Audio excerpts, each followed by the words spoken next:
Sacred Heart with that performance on Thursday went from 3rd in the NEC in free throws to 7th. For 3 on the wing, it's Greg Brown. Good, and the rebound ripped down by Earl Brown.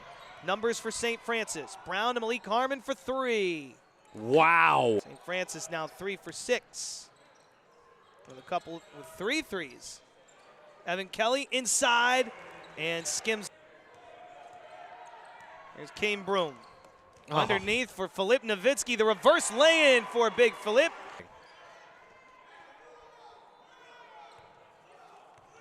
As the Pioneers are just in year 50. Kane Broom for 3.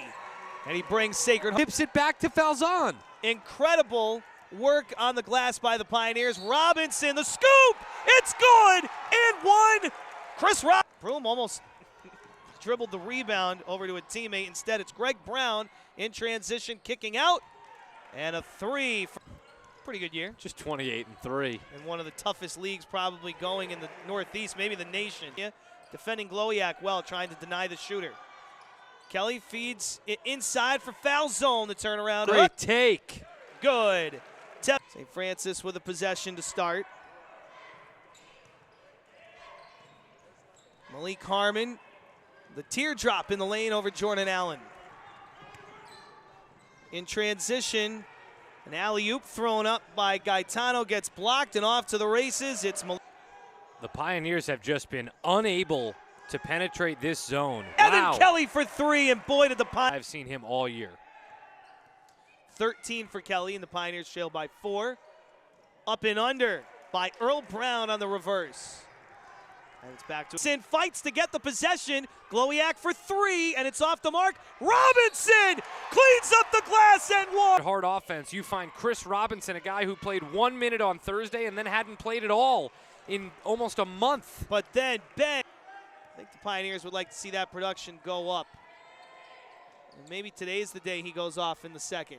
Skip pass to Major, a 3. Down. Leave Falzone or Nowitzki on the bench for that reason. All alone, Ronnie Drennan. So Broom runs the half-court offense. Chris Robinson still in the game for the Pioneers. Why not with 6 points? Broom takes it. St. Francis by 7.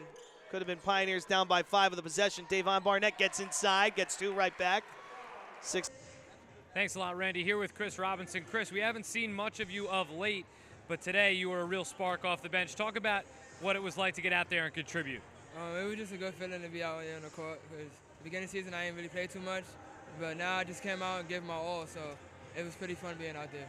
I think we can all agree that you certainly earned some extra minutes out there, especially with 2 possessions in particular. 2 shots go up, both Pioneer misses. Both times you get the rebound, finish, and get a 3-point play. What's your thought process as the ball's going up in those situations? I'm a hustle player, so like, as soon as I see it go up, I'm going right to the basket and going to get it. Even if it goes in, I'm still going to be there to get it. So I was in the right place at the right time, put it up, and went in. Felt good.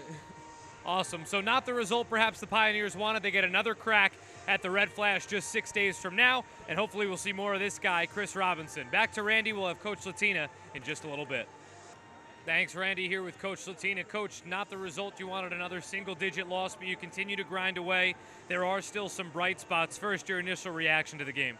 Well, I think similar to the LIU game, we missed too many point-blank shots, and we missed too many free throws. In close games, you can't, when you get opportunities to score around the basket, you got to finish.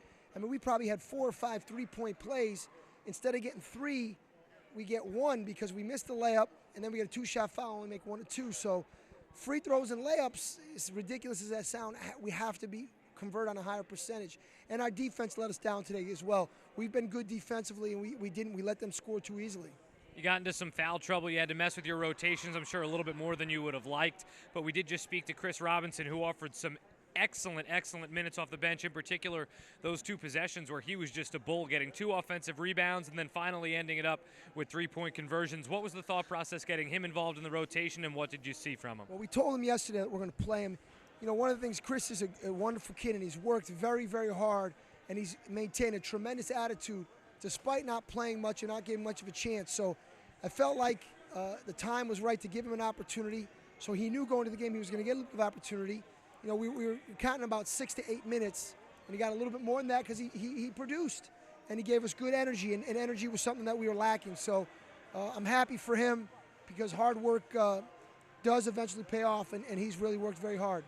Things are kind of quirky this year in the conference schedule because you play the Red Flash back-to-back now, so you have 6 days to think about it. Do you as a coach favor this? Kind of the wound is kind of still a little bit raw. You get an opportunity to go back, review film, and work on them directly, or would you prefer to have a little bit more of a lag in the season before you meet them again? You know, I prefer to have a little more lag, but, you know, it is what it is. They have to do the same thing, and we'll figure out what worked, what didn't work, why did we get beat, and we got to go to their place and beat them at home now. So we put ourselves in a little bit of a hole here with some close losses, but so be it, and you know, we'll bounce back. Thanks a lot. So they'll be back in action on the 16th in Pennsylvania at the Red Flash. We'll wrap it up and send it back to Randy.